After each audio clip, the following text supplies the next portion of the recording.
Hi, everybody. I'm Carson Grubaugh. My brain's not working today.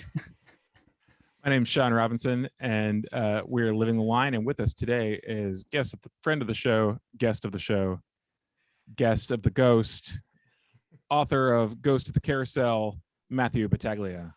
How you doing, Matt? Hello. Thanks for having me on, guys. I'm excited to be back. Yeah, So thanks for coming back. We appreciate it. We're going to be talking about a book that I've heard about a lot and had probably heard more about than actually spent time with up until this week. And Matt, you brought us this book. Will you tell us about how you first encountered Mr. Paul Pope? Yeah, so I think that 100%, I must have picked it up when this Vertigo printing trade came out. But I think that when I would have first seen Paul's work was in, actually, let me go grab it real quick. The Klaus Janson highlights him in his guide, DC Comics Guide to Inking Comics. Oh, interesting. And I believe he highlights Heavy Liquid in here, but so that was probably the first time I saw him. And then I think that he was doing the Batman Year 100, and I had picked that up, and then I started going down the Paul Pope rabbit hole. But it wasn't until recently that I finally started grabbing like the old THBs, which I never had access to. And I think that as time's gone on, his work has become way more relevant to me in my life. And I think I get it a lot more now than if I picked this up in 2002, I think when it came out, I would have been like a sophomore in high school. And it's sort of relevant, but it's also totally wasn't where my reading habits were at the time. Right. And THB it was my first Paul Pope experience too. I don't know if you guys know that was actually one of the indie books that was previewed in the back of Cerebus the Aardvark during the Mines era of the book. And so Dave Sim had a pretty generous preview, generous in length preview of THB. I don't remember the back of issue, like 197 or something like that, and was really intrigued by the pretty girl robot clash and the really swashbuckling ink style. Yeah, were the two things that sort of stayed with me from that first preview. What about you, Carson? But you haven't read 100%, like you didn't follow all the way through, because that's like the beginning of his career. So you didn't follow him all the way from there? No, I had just seen this preview, and then it was just bits and pieces before I first encountered Battling Boy. Was probably the first one that I actually read. Okay. Oh, really? Like actually read. Really late. Well, you know how you're going to be exposed to somebody in pieces like that, like you're talking about the Klaus Janson book. I read that, whenever that came out, 13 years ago or whatever, and you get a little piece there and a little piece there, and for whatever reason, sometimes when there's a kind of consensus that gathers around an artist and it's clear, like this is the place that you start with this person, then that's a sort of easier thing to do when it's somebody who's had such a diverse career than he had.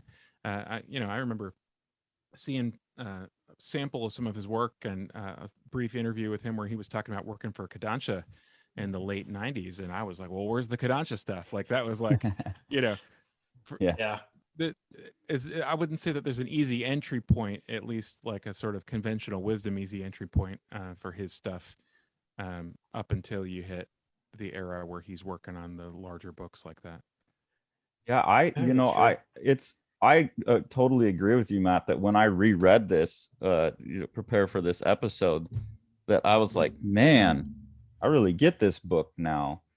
Yeah. But I'm pretty sure that I read this when it was coming out in floppies. I'm pretty sure I've definitely read this book before, and I think this is probably my third or fourth time reading it. I know for a fact that my first exposure to Paul Pope was picking up Escapo at the Modesto Public Library, and then they had a couple of his other books, and so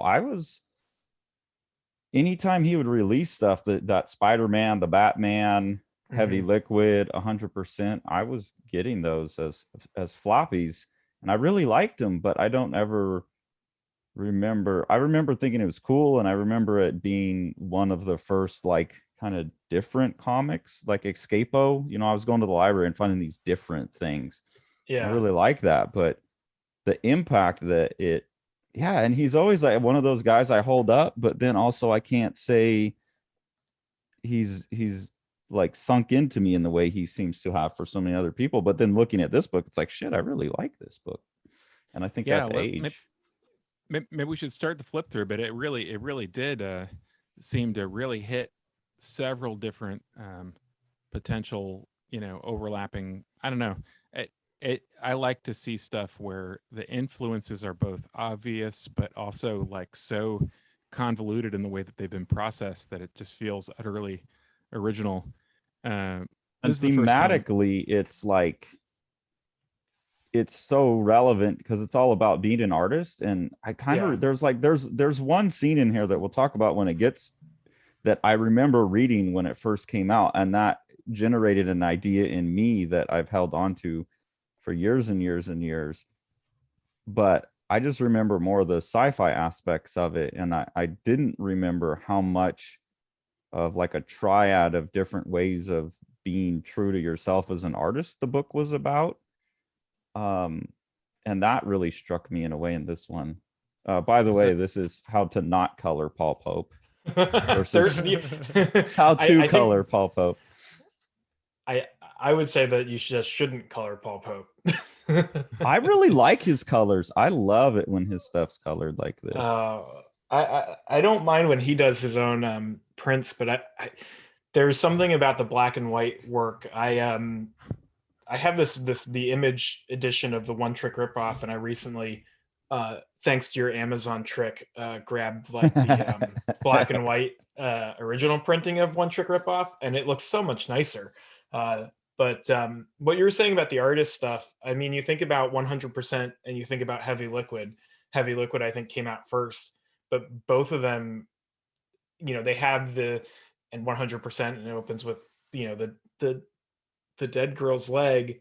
They both have a sort of crime element, but they're both very focused on chasing art and creating, and they're both romance novels at their core. And I remember like the sci-fi noir romance stuff more than this is almost like what I normally gripe about with like the autobiography about struggling to be an artist, but he's filtered it through a story and he's seen it from different sides. So it's a totally different thing. And I don't even remember it being that, but I do love the starting with the dead girl's leg, because I think it's a theme. It's obviously he's setting up the theme of the human as meat, and that appears in kind of a triad as well. Yeah. So we've got, for people, the uninitiated, this is a story that follows basically 3 different trails throughout, and the characters all sort of congregate or gravitate around one physical location. It's a gastro club, which is sort of future speak for a strip club. I mean, the girls work there as gastro dancers. Do they actually call them dancers? I don't recall. Yeah, I think they do. But the sort of sci-fi conceit of it is that, in an era where nothing is sacred and nothing is, that the profane has like ceased to have any kind of allure. What's the next step? And the next step is actually seeing inside of women, and, like their guts, as they dance. Which is he's very spot on. It is. It's and I debated with myself throughout the book whether or not this was a inherent truth or like an insidious like lie. Whether this would actually be appealing to people or not, which was an interesting idea to me as I was following through it. But basically, like, you don't have to even believe it to read the book and enjoy the book, because it's pretty clear to me that most of the science fictional aspects of it are sort of seated upon existing conventions, and that he wants to tell a story about a busboy who works at a strip club, and her friend who used to be married to a boxer, et cetera, et cetera. But the science fictional trappings are sort of not in the sort of exploring a possibility, but rather in a sort of the vein of let's tell a story, and this is the environment that I placed it in. So less sort of exploratory science fiction like what would happen if this was true, and more along the lines of, I want to tell a story and it happens to be in a time and place that's like slightly remote from where we are. And that's all Yeah, just like unstated, basically.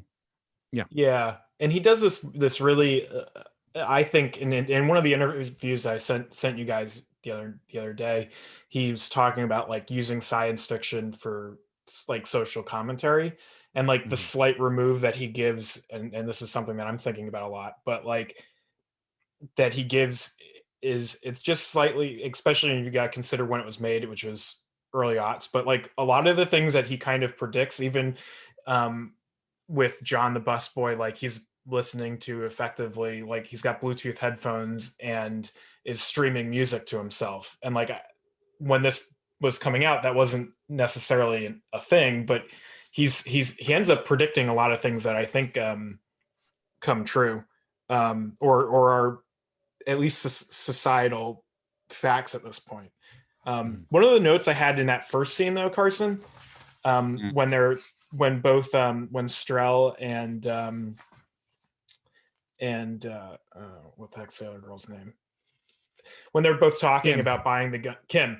When they're both talking about buying the gun, one of the things I noticed here is that it's a standard conversation that I think if it were done today, especially if you lay it out digitally, this would be a lot of statted panels with like an expression changed here and there. But the way that he blocks out this whole scene, where when it gets to the point where she's talking about buying the gun, and Kim even gets up and sits next to her.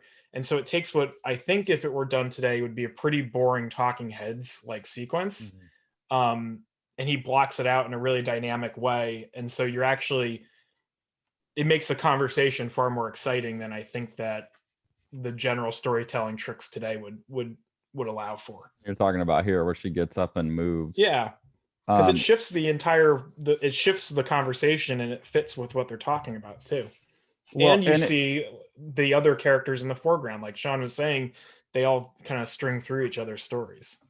Yeah, and it's the characters moving through the environment, and that's such a big thing. That's a lot of the sticky tabs I have is really about how he creates ambiance, and all of that sci-fi is just background to the emotional story. You get bits, but the world building's like happened in his head, and we just get pieces of it. And the way he builds environment is amazing. And then, yeah, I think this first scene is impressive too, because all the way even to like this most tiny drawing in this panel here, you get John the busboy in the background.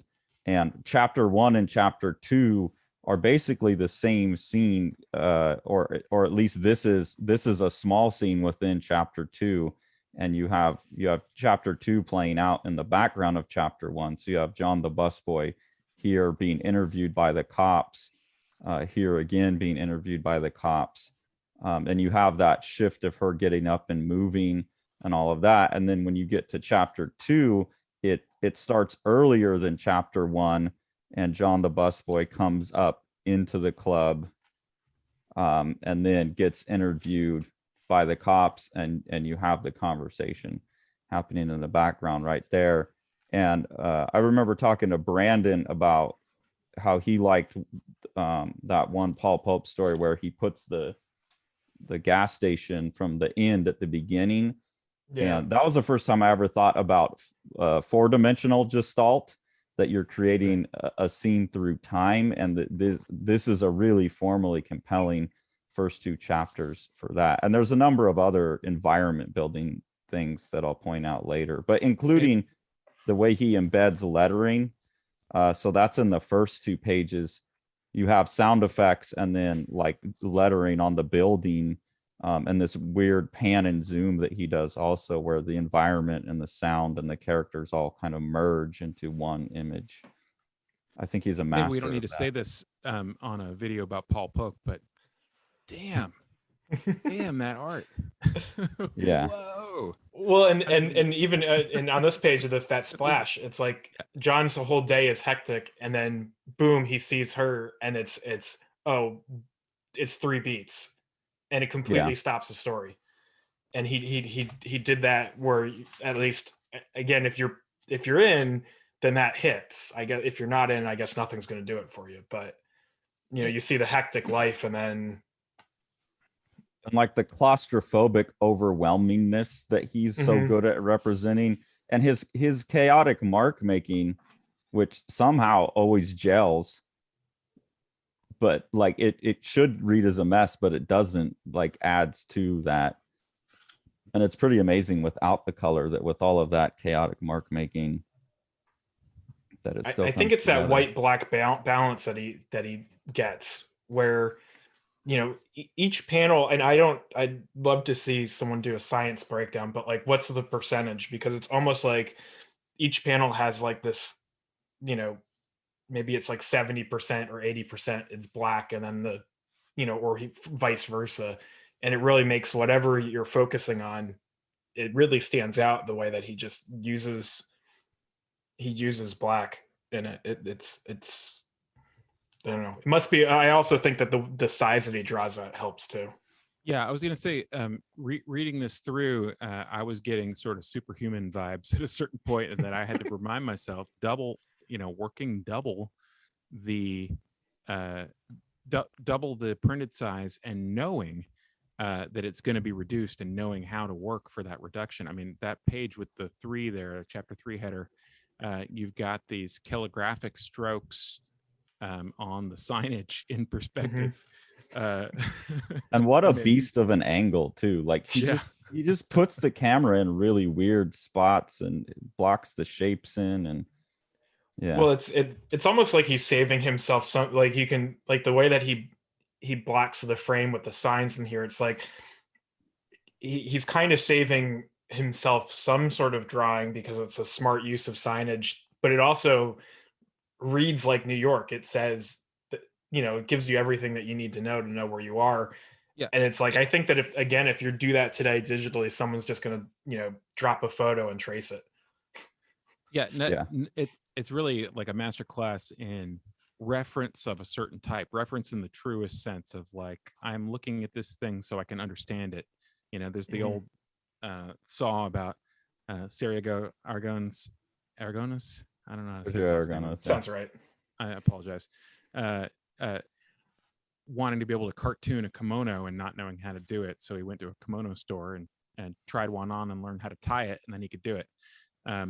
This is that type of reference. This is like somebody who's lived in a city where people are butted up right against each other, and, you know, maybe has a few photos of choice city, streets or whatever, or references for things, but is otherwise essentially rotating it, moving it around in their head, and adding the things that they want, making their characters move in the space.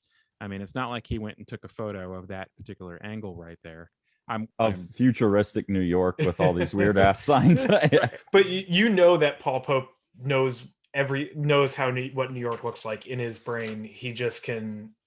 He's drawn it and seen it so much and studied it in a way that, you know, this is Paul Pope's New York, and it's not the New York of reality, but it's filtered entirely through his vision. Which is funny, because, like, when I look at some of these city street scenes, I get a sort of like nightmarish feel, which made some of the earlier reading before I knew what was going to happen in the story a little bit heavier, I think, than the actual tone by the end. But you can tell he must be a true New Yorker if he can look at an environment like that and say, ah. But of course, this is pre 2020. Yeah. Well, I've been to New York in 2020, and it's way less this. It's like there's less. It sucks. There. It's easier to be there for me, because this is my experience when I was there prior. It's too claustrophobic. It's too noisy. There's too much, and I've got like 3 or 4 days, and then I need to get out. This sequence was the one where I thought, oh my God, he does so good showing the claustrophobic. They're in a club, and you just have all this noise zooming around. And for the large majority of the sequence, the characters are talking, but you don't hear it. And they're kind of just gesturing at each other and stuff, because I don't think I've ever seen this anywhere else in comics, where the lack of word balloons puts in my head the noise, like that they're in a club and it's just and they're shouting at each other and they can't talk. And then on this page, you know, they're like gesturing, and he's got the numbers. And I thought it's such a crazy way to use a lack of word balloons to communicate audio. You suppose those numbers were editorially required? As in somebody was like, they ain't gonna count the fingers. You gotta write down a number. Yeah, they're not gonna get it. Maybe. I'm trying to decide if they look like they were part of the page or not. There's something that I tagged later on where I felt like he wasn't trusting the reader. That was definitely his choice. Mm-hmm. And I'll point that out when we get there. So this might just been him knowing what he was doing and then second guessing himself too, because I do think there's a scene later where he's playing a formalist trick like this that's fun, but he doesn't need it. You notice the face and the currency there? Yeah, the Che. I was wondering about that. That's some of that world building stuff that he doesn't touch on. So, I mean, who knows where he was in his like THB is he's I'm pretty sure he said it, but you know, I've other people have said it to me, but it's like THB is Atlas Shrugged on Mars. And if you know, like, so, you know, a lot of Paul Pope's early work, and I don't know where this falls, but like ideologically for him, but like a lot of his early work is very libertarianish. And and so like I kind of and I feel like in reading this, and again, I could be reading a lot into it, but he kind of points to a more police state version of America. And in a police state version of America, maybe Che is way more of an icon. But he's on the money. So is he historically, like, he didn't die and the revolution continued over here and he was a figure, or is this like the rebels in the police state have? If you want me to speculate, it would be that like they replaced the founding fathers with like founding fathers of, you know, communism and Marxism and stuff. Yeah, that was kind of what that would be my speculation. Yeah, we definitely have a, you know, a sort of played out society where, you know, that they have a government issued marijuana cigarette, and you know, all these different types of decadence are essentially endorsed, implicitly endorsed by the state, in the sense that you don't see people really intervening. No, but then later on you see like the streets blocked off because of you know, and the police are just check their IDs later on. So I like that this car in this scene it's literally an evil car. The car has an evil grin. It's the car has the battling boy monster face. And this is where I think he over explains too in this scene. She's just got her new gun and he's doing this thing where he's doing the see-through of the pocket, like that. That aware here, it's kind of cool because it's like, oh, I've got this new thing and it's like a new limb that you're aware of. But here where she's going to grab it, like at first I thought, oh, that's cool, like it's that awareness thing, and I'm like, wait, we know she's got a gun in her pocket and she's like, the hands could convey it, and I thought maybe he's just not trusting the reader enough to remember it's there. Was this collected originally in Dark Horse Presents? No, this was a Vertigo. It was just full floppies. I couldn't remember if like published as a 48-page issues. Okay, I couldn't remember if one of them was started in Dark Horse Presents, because I was going to say that might be like, that'd be a. I think it's a fun conceit, seeing the gun. Yeah, it is fun, but it just made me go, did I really need to see that? I like it. Yeah. And I like that the mental image that she's projecting of like this new thing that she's got is that seems really accurate on her part. This heavy awareness of the object in the pocket. That particular thing seemed very Japanese to me. Yeah. I was definitely hyper aware throughout the book, especially from the layouts, but you know, also from the storytelling perspective of Paul Pope as being a sort of pole between the best of the Japanese and European storytelling traditions. I thought it was very interesting. And interestingly enough, to sort of push some of the elements of like a Japanese culture that are not necessarily represented in comics too, like the calligraphic aspects. I don't know. I was reminded of international, fine art or illustration international figures who sort of reached across different traditions. I think it's incredible, the idea that he went and worked for Kodansha and worked on, things that we have yet to get to see. Like this book right here, if it had been put out by Kodansha, I mean, the same story would have taken place over something like 2,000 pages. Yeah.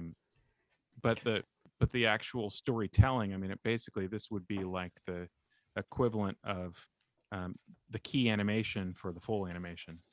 But you get some of those, like this, right, that you would get in a manga where you're just more slowly moving through it. And so he'll use that pacing for the emotional impact. But it's more choice than, like, especially some of the manga I've been reading lately, where like this one scene would be like 5 issues of someone just worrying about whether he should open, because he nabs the stripper gal, dancer gal, leaves her journal, and the busboy grabs the journal, and he's like, should I open it and pry? But he kind of knows that, like, if he has any chance with her, he shouldn't do it. And I could see a manga like stretching that out for a few issues, that inner battle and all the contorted faces and stuff. It also feels like a manga thing too. Like, I don't know that if you're reading if the same story was made with a completely just an American comics mindset, is the dancer really having a journal? Like, that feels like something out of a manga. Which is, I don't know. I think there's even some of his dialogue feels like, it feels somewhere in between. That makes sense. Like it's sort of, some of it's way too cute for what you would normally write, I think, in an American comic. I think it's an indictment of American comics, by the way. Yeah. I love Paul Pope, so I'm not I'm not saying he's wrong. Yeah. Oh, and the other thing too was that again, like back to the whole like soundtrack thing, and you had gotten up to where he's his station, the boxer, he's walking through the snow, and again you have another soundtrack. Crunch, you crunch, go from crunch, that, and I think it totally brings the snow up, and it's great. But it also like is part of the image. It's like in the image in a way that I'm not used to lettering, and I like that, the holistic feel of it. But I think it's worth saying too, in terms of the two different themes of the book, is that the busboy was an artist and kind of left that, right? That's set up at the beginning. Johnny is left being an artist and has just gone on to being a job. And then we're about to meet another character that's pushing to be an artist. And you kind of have these opposite versions of artists. And then you have the different meets as well. You have the dancers and then you have the boxers, which are the meet. And I liked watching him cycle those aspects against each other. Yeah. Quite a sophisticated story, and sophisticatingly told. It's kind of shocking to me that this has never been adapted for a movie, or at least licensed. You'd think it'd make a good movie, like a good Netflix be a great show. TV series. Yeah. The other thing too is he and similar to Brandon, there's Pope puts a big focus on like food and drinks and things like that, which again, I think it makes everything feel more real. Like, that he shows his characters eating food, and always Indian food almost. He must. He must love Indian food, but I don't know. That's something that it almost makes it feel like more European. That there's like, or I don't know. You don't see people eating. That's not a big deal in most American comics. Yeah, and then speaking of, given go ahead. it's very strange given how much time your life is occupied by eating and, sex and other things that's been missing from American comics for a long time, but has come back, I suppose. And then the main sci-fi conceit is that when they're going to the strip club, I guess not strip, they have clothes on, but the dance club is they're like stripping even more. And this is the first time where you really see what gastro is. And they're going and they're dancing and they have some kind of 4D imaging system that shows the guts of the woman. So even that interest in eating and digestion, like you can see her digesting. And I do think that is very accurate. Like that sense of wanting to penetrate even further, like that feels right to me. I mean, maybe this is a gross admission, but I definitely remember being a young man and like, I want to see inside of what's going on there and like looking up videos to that nature, like what's going on inside. Well, he even, when he gets to I don't know, in some of the narration that while she's getting ready to get on stage, it's sort of going through how overstimulated with pornography people have become. And this was probably before, no, this is definitely before you had a high speed like internet connection at your fingertips. But again, it's like he's kind of predicting certain things where it's like, yeah, people got bored because they had porn at their fingertips all the time.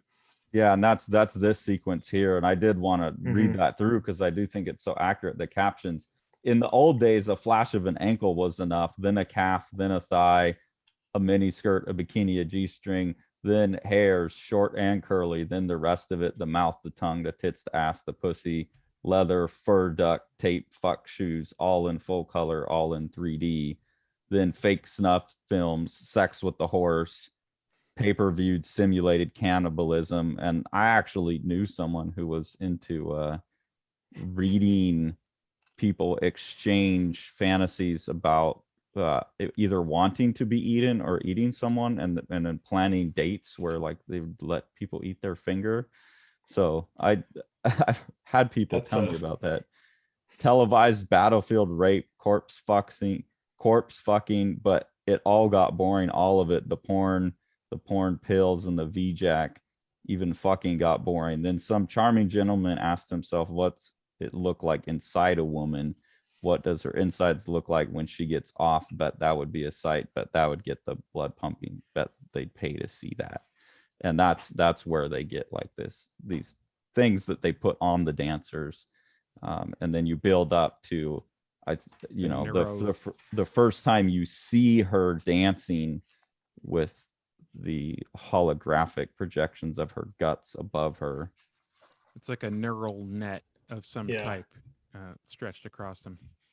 Once again, like for a story perspective, and I don't mean this as a criticism or praise, just noting it's an interesting tactic, because from a story perspective, if you were making a story about a busboy whose girlfriend was a stripper, and that your story took place in 2001, this might not be that different, but we're kind of forced to see it differently by introducing these sort of foreign elements that are pushing us out of our own comfort zones. I mean, this is horrifying. But then again, I'm the rare person that thinks that stripping is horrifying. So, well, what do I know? But that seems to be the conclusion Pope's coming to as well, right. Where it's like, and the conclusion John the busboy comes to by not going up and watching. Yeah. And that was the question to me, is he promises her that he's not going to go look, which, is congruent with his earlier not opening her diary, her private thing. He's not peeping inside, And my question, it didn't occur to me that he did it for any reason other than he promised. But now that you're saying that, it really does seem like it's not him. And also then we go from there to the egg splatting. Well, and also I noticed he has Art House in the back, and Brandon mentioned Art House as the art group that he was in with Paul Pope and John Jean and or James Jean and Dash Shaw and those guys. Is that correct? You mean Meat House? Was that Meat House? Is that what they were called? Meat House. Yeah. Okay. House. So, I'm wondering German if that was house. a reference to that. Yeah, like a little. Yeah, wouldn't be surprised. But I don't know about the timing and who was all in that group. This scene cracks me up because it's a art performance space, and there's a woman smashing naked eggs, and then there's some other weird art thing going on. And I don't know about you guys and your exposure to like performance art through art school. When I was at UC Berkeley, I went into the student gallery, and there was 3 naked girls that had hollowed out eggs and had eggshells, and then somehow filled them with charcoal. You're speaking my language. Yes. And they were up more alert now. Chucking the hollowed out eggs full of charcoal all over the place, making a mess of charcoal. And they maybe they had like togas on, but then the togas were coming off, and they were like topless in their panties or something. I was like, yeah, I've seen this. Like, it looks totally absurd, but he went to art school. He saw that shit. Like, this is 100%. And this is where I'm like, this is autobiographical. Like, a lot of this actually happened, I think, or very similar. This whole scene feels so real. Like, he definitely went through it. Yeah, so for here's sure. Kim Kim is glaring at a guy who she thinks is leering at her.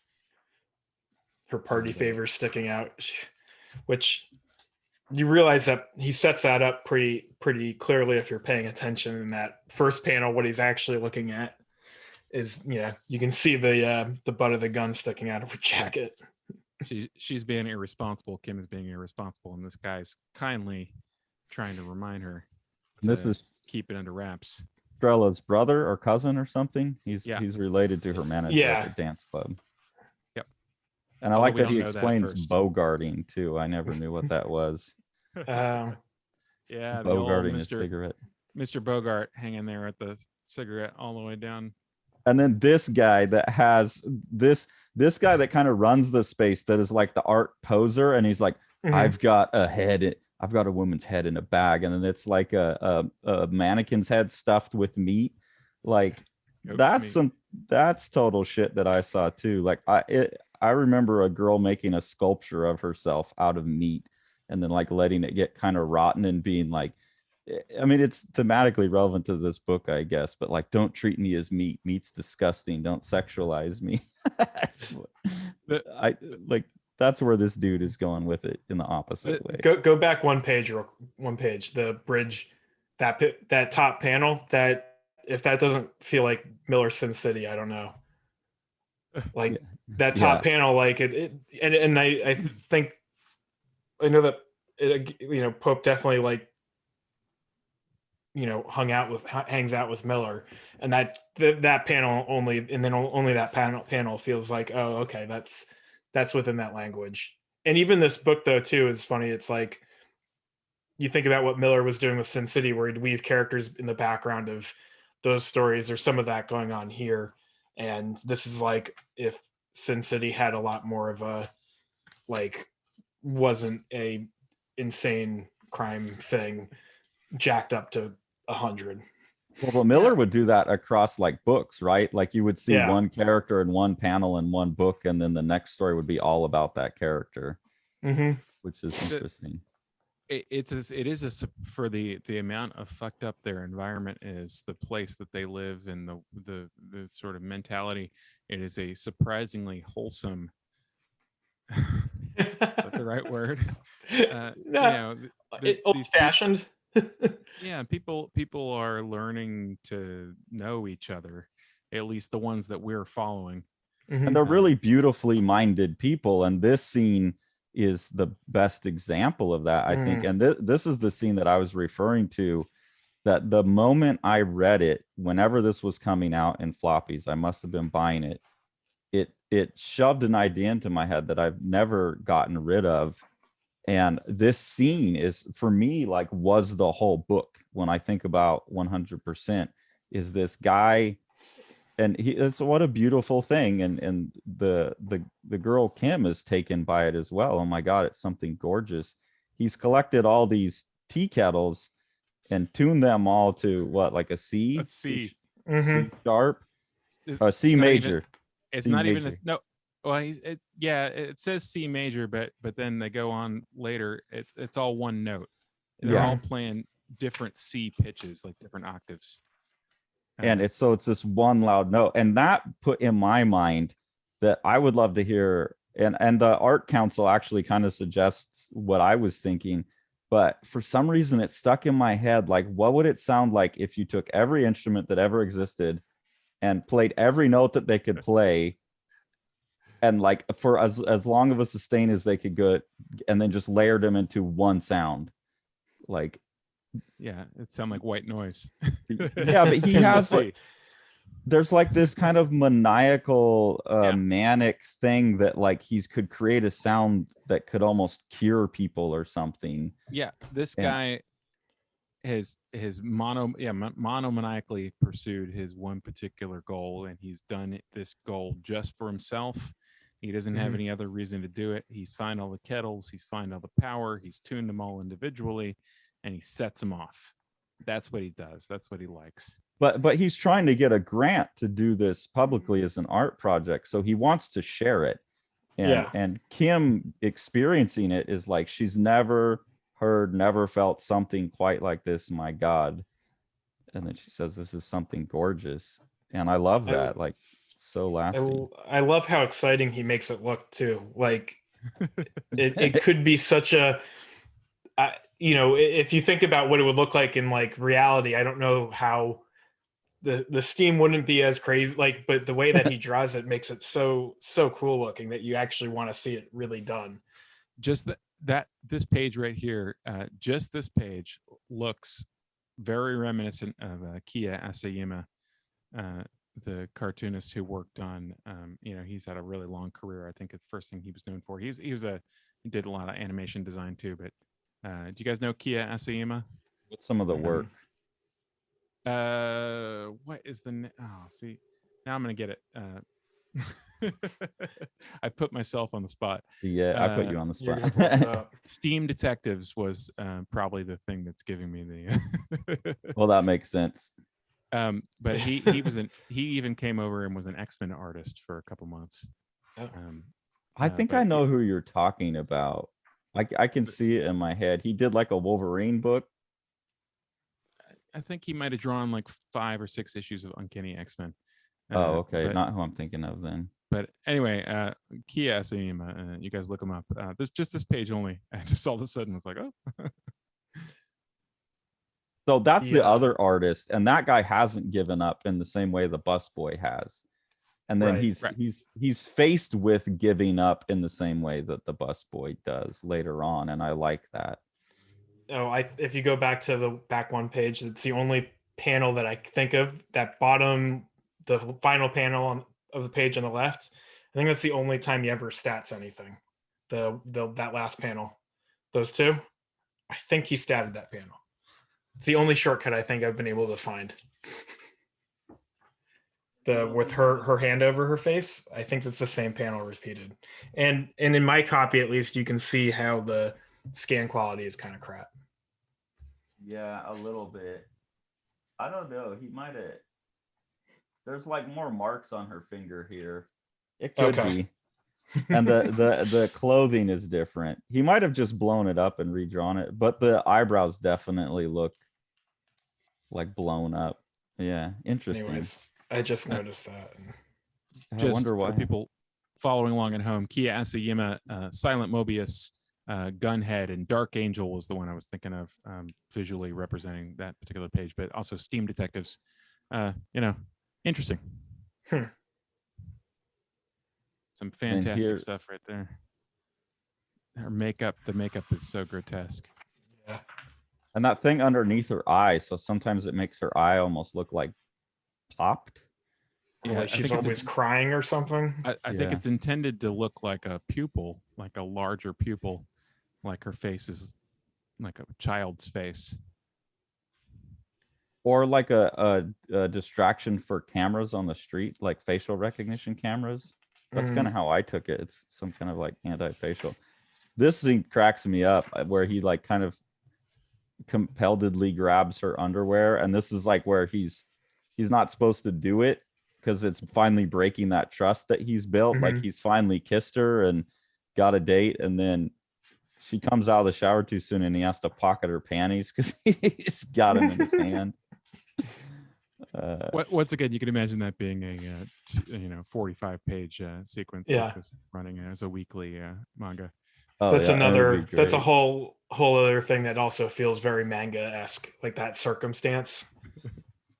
Yeah, the kind of funny, fucked up humor about relationships. You really don't get that honesty over here, I don't think. And then back to the boxer who was Strella's kind of a strange partner, baby daddy. So we don't know any of that yet. At this point, he's still fairly menacing. He's still fairly scary looking. Well, when he first calls Strel, you can see that she has a wedding band on still. Interesting. Okay. So I think he kind of seeds it a little bit. But Strel, there's several different menace. Like I would say he's physically menacing and visually menacing, and she's definitely freaked out when he's around at first. He's like Mickey Rourke's the wrestler, the beat up old guy that's barely holding it together anymore. That's a hell of a drawing right there.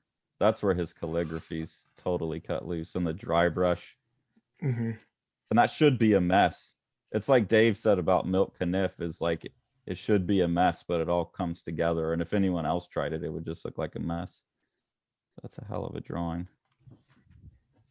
And this is a cool idea. This is like the metaverse shit that we're getting into, where they go to this, what is like a 4D video booth. It's a 4D, yeah. And he puts them up on a imaginary spaceship, and then some ostriches run through, which I think is I really love the drawing in this scene. And I think that he's just using this, and I think it's clever. It's a way to make what is essentially just two conversations both more visually interesting, and it adds a certain level of it adds another text to it. It's like it adds just something else to what could be a very dull sequence, a more dull sequence. I was several times in this. I was like, this person has lived in Japan. The 4D booth, renting out a booth for two people really reminded me of like a karaoke booth or something like that. Like I thought that might be where it's extrapolating from. You run out of space at a certain point, and then all of a sudden, space itself can be rented in different environments in a way that, as Americans, the three of us would not really be used to unless we lived in New York City, I suppose. And I will say it's not a criticism of this book at all, but it's a criticism of our culture. I think that it almost like for the American or maybe even the European audience as well, like you said, Sean, he could just be doing a book about a guy dating a stripper. And if you're in Japan, you could do that and the audience would read along and you could tell that story. But we always seem to need, I've been thinking about this a lot lately, like, why can't we just tell that story? Why do we have to be in a sci-fi future? Why does there have to be some formal gimmick of like, I don't know, like you're telling the end and then the beginning, and then, we always have to have something else to make it interesting to us. I mean, it doesn't bother me at all in his book, but as I'm reading more of the manga and seeing the influence show up here, it's just something I've been thinking about a lot, and I really am impressed by them culturally for doing that. And I would like to see more books like that over here. I wonder if part of the problem, though, or part of the difference is that, like, for someone to produce a book on this level, the pace of page making in manga for mangakas is so much faster and so much higher output wise than like comics over here, where like you can tell that's like a super long story and get it out a lot faster than we get stories out here, like so it can be more stretched out, whereas like you feel like you have to cram a lot more in. Yeah, the economic considerations definitely are playing into the pacing, I would guess. But But yeah, as far as like whether you can tell a story without the bells and whistles or whatever, and whether it could just take place now, and it's weird that the American slot for that is autobiography, Mm-hmm. which for me, like having had a brief taste of the autobiography myself, like don't do it, guys, don't do it. don't ruin your life. Don't put anything that you did on paper. All right. It's not a good idea. Some people pull it off. Carson, I do think though that like when he was originally doing this, I think that the original pitch for this book was they weren't going to overlap, that each story, like it was just going to be one of them. And I think that was a Vertigo editorial, like, nah, we need to have like, they all need to overlap and it needs to just be one kind of. Oh, it's going to be more like this story than this story than this story. I think so, which might have been a much longer thing. Yeah, well, and it also, like, that's another one of those bells and whistles trappings, is like, give us that cool formal trick of everything cycling against each other rather than a story at a time. Like in manga, very like you could just have a series that was like a series of short, and it's all focused on romance, and each story is a story, and the reader will buy into that. So I don't know. It's just an interesting thing that I've been noticing. And I wonder, like, in a shortened format forced by the economic concerns, if the shortened format for some reason compels that extra stuff because the longer format really lets you get into the character work more that you don't have time for. And so you need some other hook in there in a different way. I mean, I don't think in this case necessarily we do. Because like stuff like this where she's finding out about the panties, and that's balanced against the more tender stuff going on the other side of the page. I don't think that needs bells and whistles to be effective, or even take out the other side of the page and just have them having this intense scene in the shower. Mm-hmm. So well drawn. Yeah. And then here, this foot grab while they're fucking, like that seems like a personal detail to me. We are not asking any questions. Anyone who's watching this, this is not what we're doing here. But that's just like a email us or other people. Yes, I've done that. Yeah, but it feels like it's not just like they're having a sex scene. It's like a particular, like that's something that I really like that people do, is when you open up the vulnerability like that and you let something very particular come in. Yeah, you get past the general and you actually speak to a more universal thing with the particular like that. Oh, you know what? Let's, for those of you who are playing Living Line Bingo at home, well observed. That detail is well observed. Yeah, that is very well observed. Well, I think that's been evident with everything in this book. Yeah, no, absolutely. It's funny. Sometimes we start with something where I feel like I want to just be clear how awesome something is. This is a fucking awesome book. Good job, guys. Like, so you've never read this before? This was your first time? No, I never read it, and I can't believe how good the drawing is, particular. But having read some of the other stuff, I was shocked at how personal it feels. I got a little like Appleseed influence. I'd almost wondered if like he was like, I want to write a book that sums up my experiences as a young 20-something, but also Appleseed's pretty fucking good. Like there's a hint of that, like the science fiction as a veneer for telling a human story. Like, well, if I pop this in, the Vertigo will publish it. Which once again, like it's done so well, it's hard to have any kind of criticism of it. I will have some criticism of that page though. The gray tones, killing the contrast between the figures and the backgrounds. Oh yeah. Not crazy about the gray tones through the whole book, but that in particular was a scene where I was just like, oh, somebody bring that contrast back. I have two production complaints. The one being the gray tones, and the second being if just that page that we were just on as an example, but so much gets lost inside that gutter. Like there's not enough of because he bleeds certain panels, but there's just not enough of a border in the middle, and like it's sometimes it's kind of hard to you know to read the balloons that are on the inside. And you have a hardcover book, and it's not. I have a like, hardcover. It doesn't flex open more.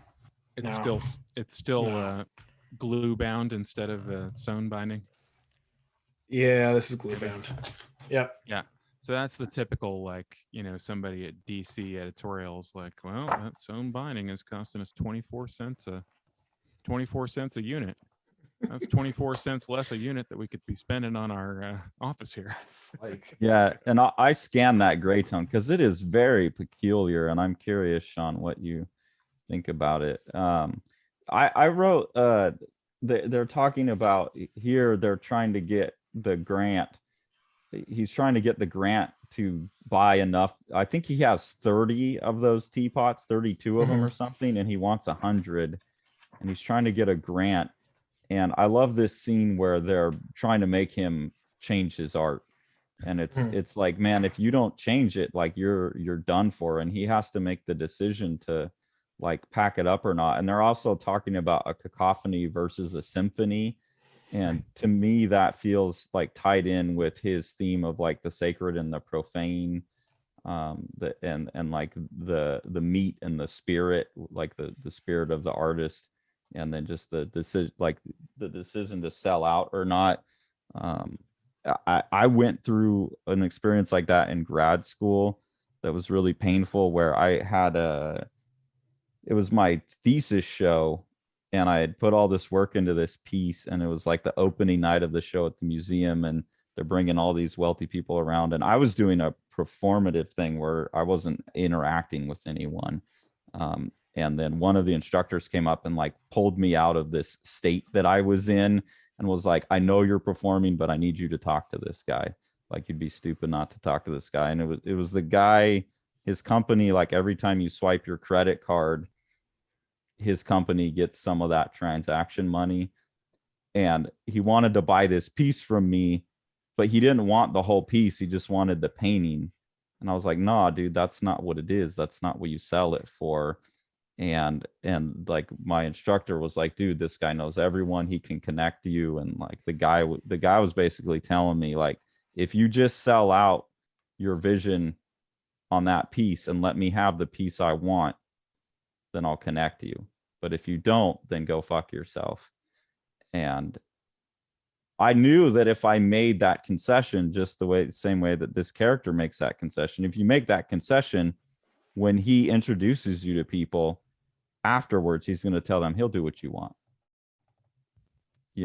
Like, I got him to bend, you can get him to bend. And so that's where, coming back to this as an adult, I'm like, fuck, man, I really like feel the weight of being an artist, that he must have been dealing with something like that at the time too. And it's very powerful. Well, I think it's in a constant debate for like a comics artist, where like you can't make it full-time with comics, like you're always cobbling other things together. And I'm sorry, Sean, I stepped on you.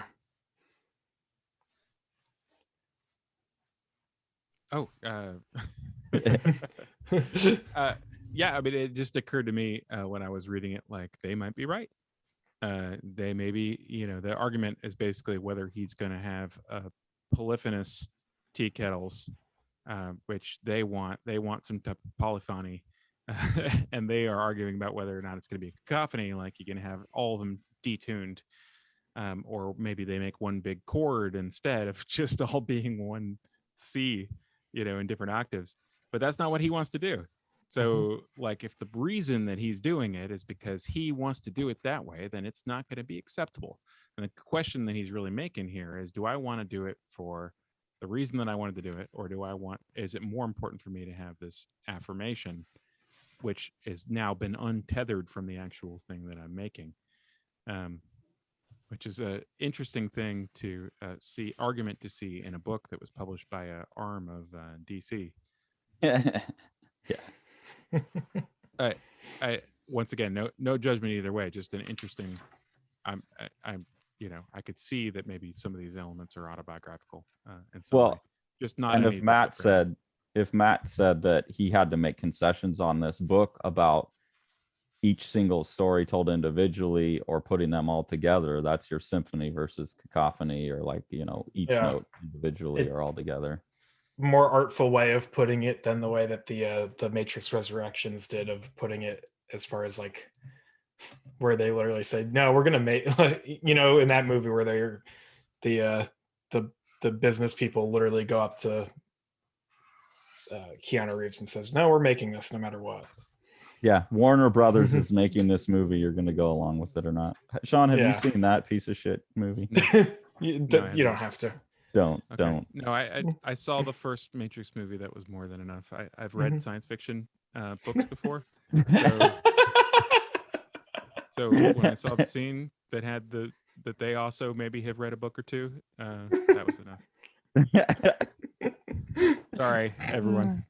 This discounts my opinion going forward on everything else. Sorry. You didn't get sucked in like the rest of us suckers to how awesome that was, and then get let down with how shallow it really was. No, fortunately, I had seen their previous movie Bound, and I had insider info. You're lucky. And then they put the boxer in the same sellout situation, right? And he chooses not to sell out. He chooses to bet on himself, whereas the artist isn't even betting on himself. He's just like giving up almost. Like, well, spoilers, he bet on the boxer. He places the bet for him. Isn't that that's how it wraps up there? Well, yeah, I mean, the boxer quite literally bets money on himself knocking out the younger guy, and in the last round. But Eloy has to place the bet for him, and I think that he gets the money for his project through that. He does in the end. I love that, because he's wrapped it up. He's done. He's realized he's done as an artist, and he's cycling into the path of John the busboy, who's already quit, and Eloy's like moving towards that life, but he gets saved. Saved by the badassery of this gentleman here, which it's funny, for somebody who you're so scared by his first few appearances, what an amazing character. The scene where you realize that he's been gone for a year, not necessarily because he did something horrible, but because she told him to fuck off. I don't ever want to see you. And he's like, ever? She's like, well, a year. So he took her literally. Didn't see her for a year. He's like the gentle giant, this guy who has this warm heart and knows the things that he wants and knows the things, the way to behave.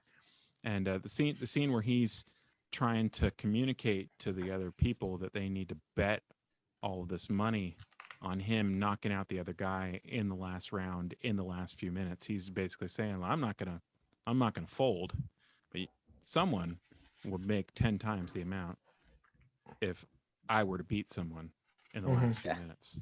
Someone would make 10 times the amount. As a quite extraordinary scene in terms of the dialogue and the pacing and the way that he communicates the nuances of conversation. Well observed. That's Sean's. That's going to be our catchprise, Sean. Yeah. And then they show that needs to be a t-shirt. Yeah, there we go. Our first merch. Well observed. Sean, you got to come up with a drawing for that. A well observed drawing. Well, should it the well observed drawing be Julie biting her own toenails from the Max, or someone grabbing someone's foot during Maggie? It's always feet. I don't have a foot fetish, by the way. It's Maggie turning up her foot. It's right. It's always feet. Well, it's because that's the thing that no one ever notices, unless if they're really observing. Yeah, I guess that is weird. I didn't put there that is together. There is a certain thing about that. That is a very interesting thing to say. That is very well observed. Artist, do you know the shapes of your friends' ears and feet? When I say friends, I mean people you were not sexually attracted to, who you interact with on a regular basis. Do you know what their feet look like? No, I do not. Like? No. I'm not that good of an observer, I guess. Even as an artist. Eh, You guys got to hone your observation skills. And as you flip your hair over your ears so we can't look. Stay out of my ears, government. I love this scene here too, where we learn for the first time. I didn't realize until this point in the book that the fighting also has a gastro element to it. Right. And there it's interesting because to me it's showing the two ways throughout society that are kind of, at least stereotypically, that the masculine and the feminine get abused. Is that the female meat gets put on display as sexualized, and the male meat gets put on display as like a damage taking machine. And they don't ever go into it, but I imagine that the gastro here is tracking the internal damage rather than what she's digesting or whatever. That spectator gladiator sport is about the physical abuse of the male meat. And I found that really interesting. And he'll put them right against each other too. Like where he's really all bloody, then you get the crotch shot there. So he's got these like dualities that are rotating around each other throughout the book that I didn't catch any of that. And I've read this a number of times. So I don't know what it is about being 40 that, and he must have been what, 20 something when he made this? Yeah, he's born in 1970. So 30, 31, 32. So just, impressive. I'm always impressed when people are seeing that much about that, like there's that much human wisdom in something out of a young person. It's like Elton John being able to sing some of the songs that he sang at 17 with like he could feel those emotions. And it's like, dude, you're fucking 17. How did you feel any of that? Right. I feel a bit of that with Paul Pope. Well, and I think that if you look at any of, and I want to show it some of the pages from it too, because there's like an early version of John's story in it. But I mean, the dude moved around a lot and worked as a busboy, FYI. Right. Oh, he did? Okay. I'm sure he had to have, right? Yes. Yeah. But like, I think he must have done this after coming back from Japan and all that, which is, you figure you went from Japan, New York, you're born in middle America in like, Ohio. Yeah. So by the time he's 30, he's probably lived a heck of a lot more than most people have. It shows. There was, where I passed it by, there's a scene where the girl takes off with his shirt, and it's a very specific shirt. I think it's a Hawaii shirt. Yeah. Her Hawaii shirt. That was another one where I was like, bro, you're slipping in like that's like a real shirt that got stolen from him, I think. He's still thinking about it. Yeah, that one felt really personal. Like he's putting somebody on blast right there. Matt, you were talking about the black-white division in the original art, minus the gray tones. Forget about the gray tones for a minute. I've been trying to mentally calculate it as Carson has been doing the flip through here. And I would say that the average is probably about 50-50. And then when you hit a scene that is well lit, it slips to about 30-70. And then flips the other way when you hit a scene that's darkly lit. So like that one on the left-hand side there is about like 70% white space, 65% white space. Flips here. Exactly. Flips on the right side. Yep. That is an old illustration, like dictum I've heard is 70-30. Either way, it needs to be like 70 black, 30 white, or 70 white, 30 black. I've heard that before. So I thought it was funny that Matt brought that up, because I have heard that advice before. It just seems like he's following something. If you're using halftones, I think that's a pretty good balance, because it enables those middle range ones to not darken things up too much. But I do think a lot of them like this are pretty 50-50. Right. Exactly. And I think that's where you really do run the risk, especially with how wild his mark making is, of it devolving into just mark making and mess. And so I'm always impressed that it still holds together as image. Yeah, his lighting is so strong and fairly directional. I think that, and you know, he always keeps like space. You know, he's got an animation sense for the objects, like the John's trailing what do you call it? The apron strings there are keeping clear of his body. You know, that's a sort of animation technique. Well, not he splits things out in a way that keeps it open. Like the arms, his arms are enough to the side on the next panel there that you had, the next page, Carson. Like the silhouette there still reads perfect anatomically, even though it's blacked out, because he's got the arms splayed out to the side. So in other words, like he can get away with a heavier black balance because of his, you know, extraordinary drawing and acting chops. Well, a lot of time in the heavy backgrounds like this, or there will be a lot of characters, and it should just devolve into blah, you know. But it all resolves for me. So I love this too. Like he's kind of on the opposite end of the character who does get his money in the end. I keep forgetting his name. Eloy Eloy is the artist. Yeah, and the busboy has kind of been stripped of everything at the end. And then he goes like to throw the dart, like screw it, I'm gonna take off, I'm just gonna go somewhere random. And you kind of get the sense that, like, if this was a hopeful story, wherever he lands the dart is where the dancer has wound up, because she moves around.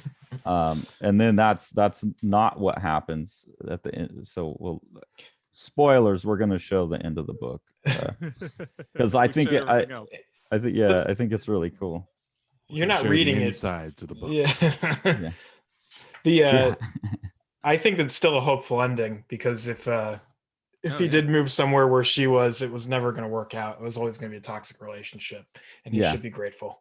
Yeah, because she's just a person who can't deal, right?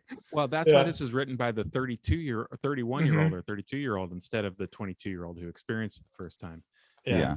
10 years on, that's when you could be like, oh, it's a good thing I stay there. Or, oh gosh, I'm glad I left. Yeah, thank God I'm not dealing with that person.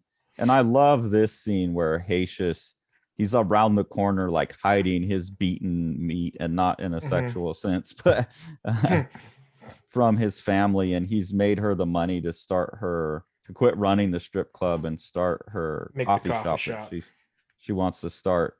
And then she says we're partners, and they grab hands, and then the daughter comes in and like puts her hand on top in that last panel. And it's like, oh, what is sweet. And that's, Sean, what you're talking about, how hopeful it is given the initial bleak impression. Well, it is like a very uplifting, I think, story. I think it's not like he gives you something at the end where you don't feel like everyone's screwed, which would be kind of a rough read. But a crazy for a story about a stripper and a boxer gets the shit beat out of him, and a guy who gets his heart broken, and a failed artist. Like, so John, the conclusion to John's map throw there is that he should be in New York, which is where he is. Well, like, and probably exactly on the map where he's at in Chinatown. Yeah, it's like exactly probably landed right on his where he does dishes. And it made me think of a song. I think the hook from the song is "Wherever you are, there you is." Like it doesn't matter if you went to fucking Dubai, like you're still you.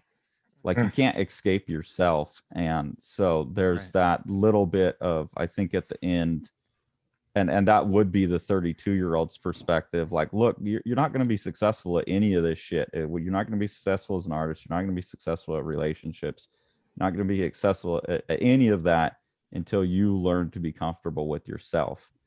And it's like the reality. Like I'm going to let reality tell me what I need to do. And reality tells them, like, get good with yourself first, dude. Yeah. And stay there. Yeah, I love that. Okay. Like that's so good. Yeah. So there's it's a really intense intense experience, and very interesting to read this on the heels of having read the first volume of Battling Boy, and to see like basically all of his visual tricks that he's so extraordinary just being put to completely different, servant. In Battling Boy, it's like, it's basically Thor and Thor's kid fighting goopy monsters inside of a post-apocalyptic hellscape. And here we've got like a society that's still chugging along, and a very sort of quiet, intimate story. But like, the fights, whether it's someone boxing or somebody fighting a monster or whatever, are rendered with the same kind of impeccable line and everything. And I don't know. And here's your could be your family member there, Sean, Mr. Pope. I was not surprised when I saw a photo of him to see that he has the family lips, because all the characters have fairly distinctive lips. Lots of lips. And I want to correct myself with one thing. He says in the outro to the book, he said he first conceived of what will become 100% as a series of loosely connected short stories, each maybe 20 to 50 pages in length. These would secretly be old-fashioned romance comics of the boy meets girl, boy loses girl type, disguised as low voltage science fiction stories. So it might not have been DC. Like, I don't know that it was. I might have been wrong with the where I came up with the like who decided to make it overlap and all that. Sure. And this bit in the back here, if I remember correct from buying the single issues, these were on the inside, front and back cover, and they had some of his world building stuff. So these little things that she's putting on, I believe, are light pollution indicators, and he goes into some of the little world building tech. So they have that in there. And I remember I don't really like that a lot in books. I would never read that kind of stuff, but it's too, I think, but a lot of people do like that. And so I like the way that he handles it. Like, if you want to go read this stuff, good, but it's not in the main story and you don't need it. And you can kind of get it if you want it. I think those were in the interior front covers of the monthly books. Yeah, he does that a lot with it, where he has these additional text pieces. You see Akira on the Akira on his shelf, and science fiction encyclopedia, and then a bunch of stuff in Japanese. I mean, he must have come back from Japan with a ton of stuff. Like, I would like to go sometime just to go browse and pick up a bunch of things. Can't read it, but damn does it. Can't read it, but I can look at it. Let me flip mine. I want to show you guys the so this is the Night Job. This is the collection, but let's see, when it says, they basically break it up by like what city he's was living in. So this one he did when he was in Tokyo, but you can see it's got the cat shack going on there. John the busboy. And then he has, this is the same, he uses these lines in Just Check Me Out, Me and My Dirty Dishes, I Didn't Come to New York for This, which is, John says that in the book. Ooh, that's my head. But so anyway, but you can also see how much like more open the line work is. And I think that he must have, I would guess if we were to find some of those Kodansha books, like this is probably what that stuff looks like. It's less, he's not noodling as much because he probably just doesn't have the time to do it. Yeah, that makes sense. I don't know if all of them were necessarily published either, because a lot of the ways that when a new artist is under contract in Japan, they'll be given essentially tryout stories where you work with an editor on something. He could have just spent, I don't know for sure, but he could have spent a year doing just layouts that got rejected over and over again. Yeah. So anyways, I just thought that was cool because it's sort of prototype, and then this is way more of like a crime comic. He's speed lines. Yeah, and he's helping like his, I don't know, the cousin or something who's gone and killed a bunch of people, or he has to he saws his person. Go back to that one with the saw. That's so much more looks like manga to me. Yeah, like he knows which. Well, look at that face. Yeah, that's interesting to see him tweaking it for. And those eyes are very manga. Yeah, like you said, it's more focused on expression. It's more open. He knows what he has to do, like to tweak it for the audience, and it's cool that he knew he could get away with the denser stuff when he came back. That is cool. And then this is also, it seems like it's the same character. This is a silent one, and he steals her scarf instead in this one. Instead of her panties. Yeah. Or her. And then it goes on. But again, like you can see, like this is way more, like he gets more cartooning and more cartoony. Like this face is not, he wouldn't do that in 100%, I don't think. Yeah, that's really interesting. That's a lot of control too. I mean, that's really thoughtful, like understanding the different audiences. Oh, and this is pornography. Well, and so this is another short. This is like Get that off our YouTubes. And he says, again, she steals his shirt. So which one's recurring? What is that shirt? What does the shirt say? Let's see, Hypnotics. Okay, so it's not a Hawaiian shirt, but it's another. It's the same thing. It's a girl who steals the shirt. Is he using photographs in those first two, or like how are they? Those first four panels look almost photographic at this distance. No, like it's the coloring is weird. Let's see. I can zoom in. Yeah, like from this distance, it looks like he just drew on top of a photograph because of the coloring. Yeah, I don't care a ton for the colors. No. No offense, but like, this is the one trick ripoff. I like the colors all right in that. It's too, I don't know. It's too gradient-y, and I just prefer it flat. Yeah, I like him really, really. Like you don't need to render with like flat, weird colors with him. Yeah. But purple. So it's a good collection. I would recommend it, and I mean it's a way to see where he comes from. And then what else have you got there? You got a special treat for Matt, us. you took us up to your apartment to show us your popes. Yeah. Here we go. So this is the only comics page that was within a budget that wasn't gonna raise any red flags on the home front for me.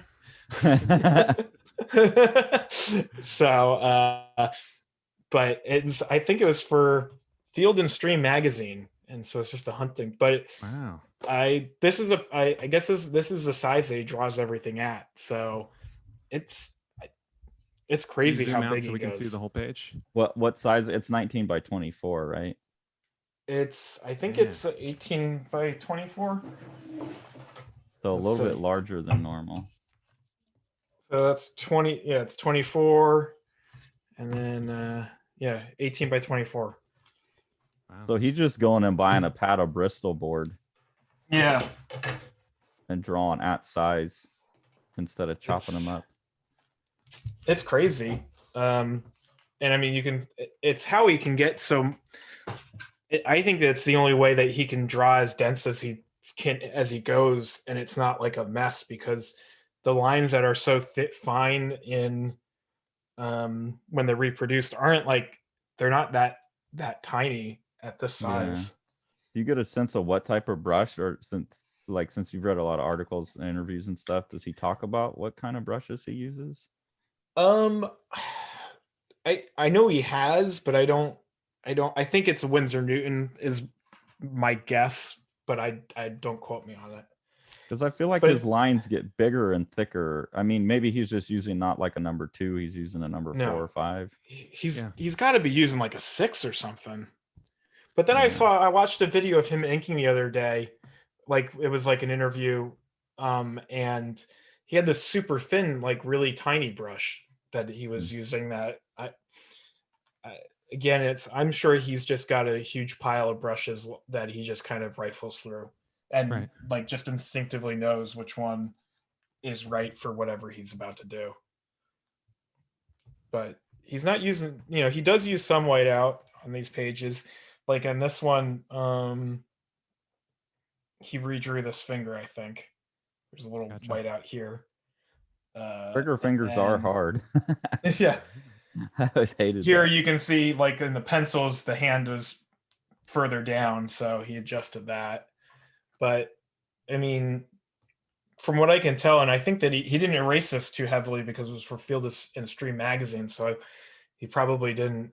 So you can see you can see a lot of the pencil lines too, and he doesn't, at least from what I can guess, he's not exactly penciling tight. Right. It's just that's the whole idea of the calligraphic approach. It's funny, we talk about that without actually really talking about what it means to make calligraphy. When you sit there and you perfected 15 different types of lines, and you can just sit there without any kind of indication and just boom, boom, boom, boom, boom. And the next thing you know, you've got, a kanji character or whatever. Similarly, if you've got a loose enough approach to the penciling where you've got a guide that gives you the structure, and then you can pop your brush out there, and, you've got a liveliness built into your surface. Yeah, it's the first response. It's the actual drawing is happening as the finished product. And so I'm drawing, and now I'm going to make it darker, which is the rookie mistake to inking. And he's not the rookie mistake. It's the slightly out of practice mistake too. Yeah. Or I had an argument with my spouse mistake, or somebody at the grocery store told me my shoes were ugly mistake. It's like anything that you lose that like confidence to just move forward with the image making, the flow state. There's no tooth to the paper either, by the way. Right. Yeah, so that makes sense. Well, actually, no. With the dry brush, because he does do some dry brush but I don't see any dry brush on here. Like the only dry brush is like, it looks like it's like he was out of ink on the brush, like it's not like I don't think he's trying to go for a texture with it, if that makes sense. Yeah, it's interesting because I associate him with that, but when I was looking at 100%, there wasn't as much of it as I thought. Like my mental image of his work, and when we were looking around for, like, because we're gonna go now and all three work on a panel from one of his Batman things. I was looking for one. I was like, well, we got to get one with dry brush in it, and it's kind of like a lot of the stuff I was finding online didn't have dry brush. Before we go do that, I did want to pop over real quick, and Sean, I wanted to get your opinion, because we all three mentioned it like beforehand. Is what in the hell? We all noticed that the grays look weird, and then maybe Sean, you can explain. Matt, I don't think you said this happened in your copy, but this is what the blacks look like in my copy. That is weird. Not all of it, but a lot of it had like a moire pattern. But the dot tone is also like, it's strange. And Matt, you were saying there was like a herringbone pattern. It looked like pattern on. That's what it looks like to me. Some of them, at least. It's a very strange pattern throughout the book. So I'm like super curious, Sean, if you. I mean, I don't have any particular answer for you other than the idea that somebody was experimenting with the early digital tone, and just pick something that is not particularly flattering to the overall effect. That image copy that you have is supposed to be like the sort of the remastered, like we rescanned everything type of deal. Is that from Image, the one I have? I don't even know where it's. Yeah, it is. So like that one came out like a couple years, like once Vertigo, I guess, dissolved and he got all the rights to reprint back. it's just a strange look throughout the book on the tone. And then it could just be a problem because there's some pages where the black is black, but there's a huge chunk where the black is all composed Half-toned. out of. Yeah, it's been half-toned. It's very strange, and it looks just like it's, I don't know. I didn't understand why the hell they were doing that. So yeah, who knows? I mean, I don't know anything about this particular era, but I mean, working with genuine tone like digitally is a fairly fraught kind of thing.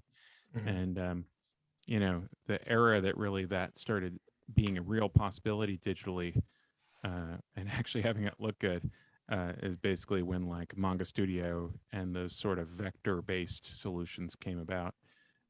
So I'm not really sure exactly what this particular thing is. I wish I knew what to tell you. Toning with swastikas.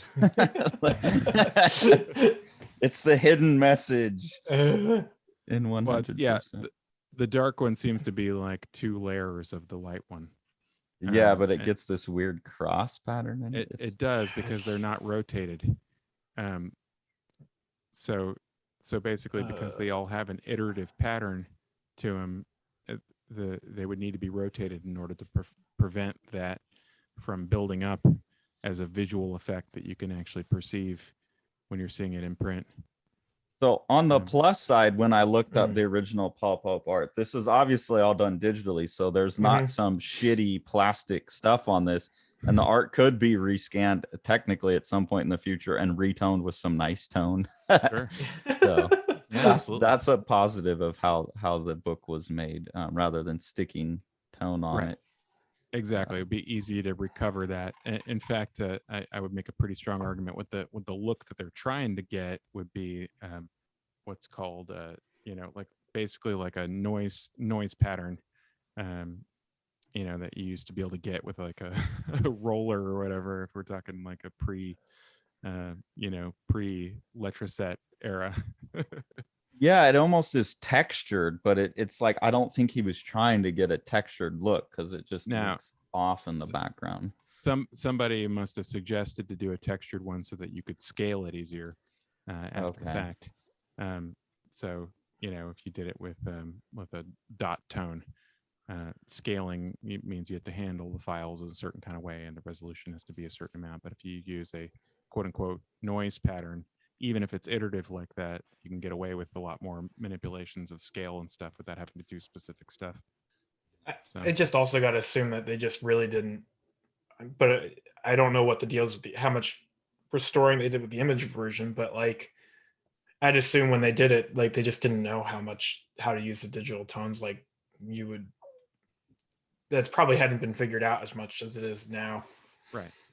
Well, it lets them get some soft edges, like some gradients, where to me it looks like they probably just did solid grays and then just did some conversion of the solid gray to the tone, because they look like a blurred out digital gray that's been turned into a tone. So I don't know. I'm sure when Image got it, they just had the exact same files and reprinted it. And then they did a real shit job with the black with that weird moire halftone pattern all over the place. So I don't know. So I do not need to upgrade my copy because it might not actually be an upgrade.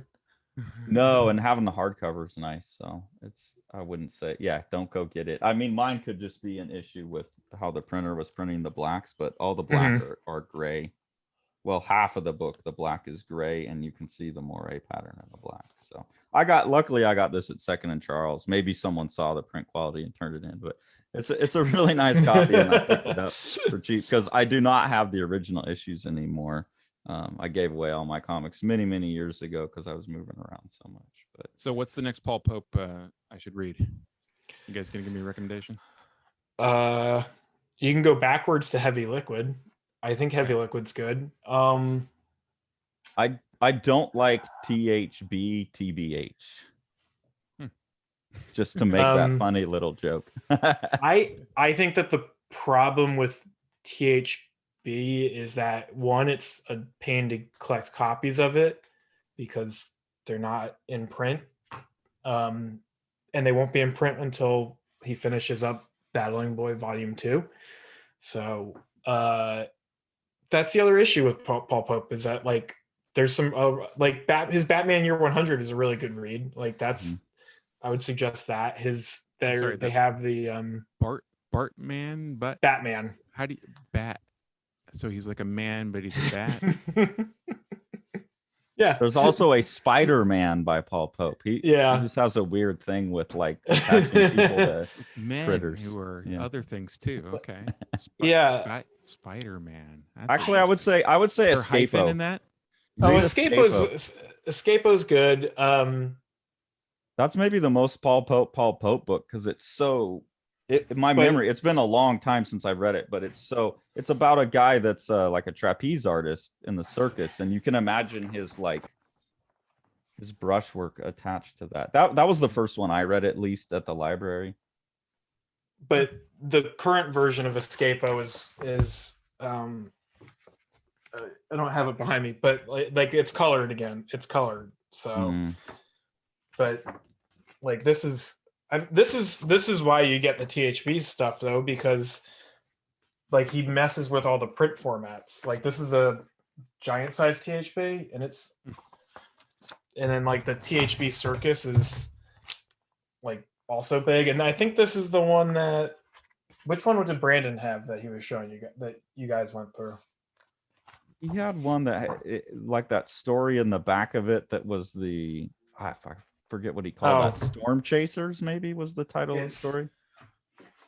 It was a pretty big one, and it had that story with the gas station. Was it from Buzz? Yeah. Buzz is a neat one to track down, and I don't think it's got a Mobius in it. Yeah, he was showing us that for sure with the Mobius. Bouchon is now also. Yeah.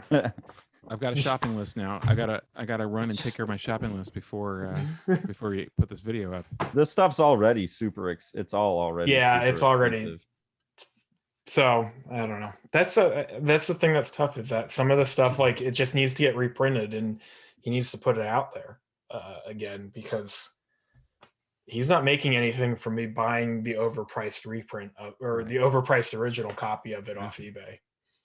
And it was too impactful in the industry. It's too influential to too many people, I think, to have fallen out like that, which is kind of a bummer. Yeah. Because I can't think of like anyone now that hasn't kind of taken in his influence somehow.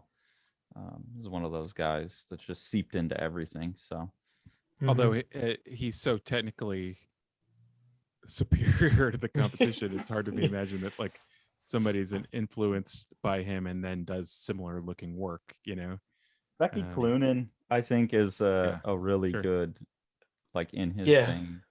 But she does like sword and sorcery fantasy stuff. So it's like, well, at least like her create her own stuff. Like, so genre wise, it's removed where you don't make the immediate comparison in your head. Right. I think.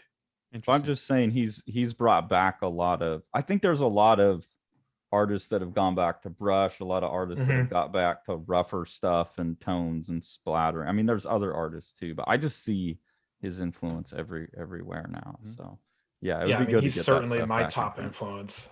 So I wouldn't have guessed. So with that said, we'll end this and then reconvene, because we're gonna recreate, and then Matt can explain to us, since you've absorbed more of him than we have, as we all try to recreate a Paul Pope. We're gonna rely on you. It's gonna be terrifying. Yeah, it'll be fun. So we'll see. Thanks for following along, and we'll see you back in another video for a Paul Pope Batman recreation. Take care, everybody. Pick up a copy of Ghost of the Carousel and Strange Death of Alex Raymond, both out now. Yeah, we'll have links in the belows. You want to see all these books? Smash that subscribe